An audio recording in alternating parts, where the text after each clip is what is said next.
Hello, my name is Michelle Herrera, and I will be doing my YouTube project on the effects the fungus Nosema ceranae has on Apis mellifera at the colony level during the winter months. My presentation included information from peer-reviewed research, and this research highlights patterns of seasonal infection of Nosema ceranae in Apis mellifera. So, to give it a little background, Apis mellifera, better known as the European honeybee, is an important part of our ecosystem as well as our agricultural sector.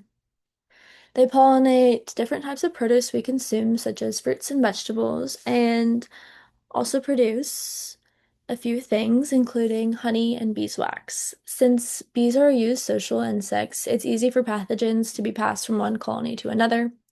The species can be affected by many things, such as viruses, parasites, bacteria, and fungi. To give an overview of Nosema ceranae, it is a microsporidian fungal parasite that can infect European honeybees. The fungi originated in the Asian honeybee, jumping to Apis mellifera, thereby spreading through international trade. The fungi originates from feces, and bees can become infected by ingesting spores from the comb, water, or pollen. Most of the time, these spores can be found on flowers from previously contaminated bees. So, from an interior perspective, the parasite affects mid-gut cells, weakening the immune systems of bees. From an exterior perspective, Nosema ceranae is found on the mouthparts of workers and in the semen of drones. It can spread through horizontal and vertical transmission. Horizontal transmission refers to trophallaxis, and vertical transmission refers to sexual contact.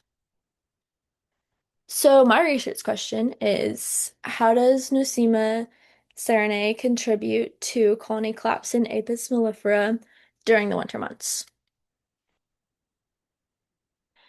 Um, so this data highlights the effects Nosema ceranae has on adult worker bees, specifically the mortality rate related to days of infection.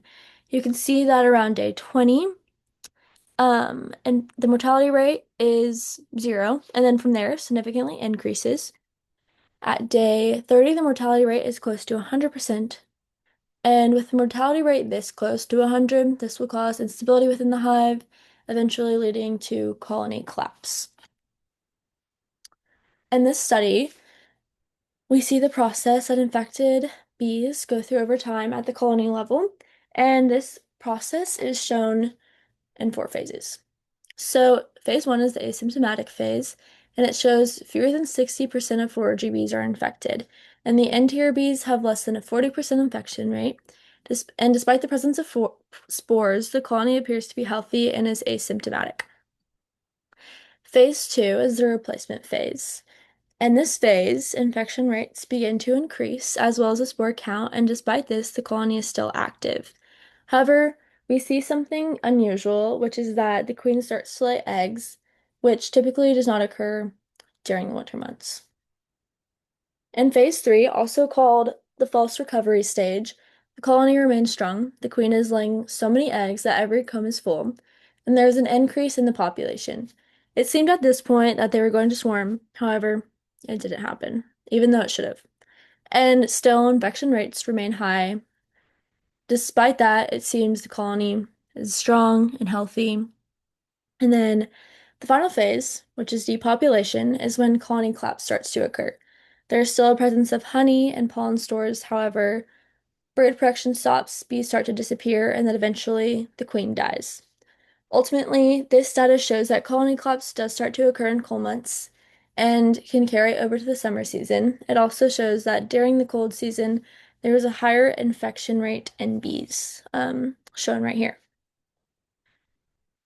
And this last graph, I looked at, it shows infection rates in colonies within certain months, specifically August, October, December, February, and April. During October, you can see infection rates rose extremely, both in bees and brood, and because they grew, the populations declined.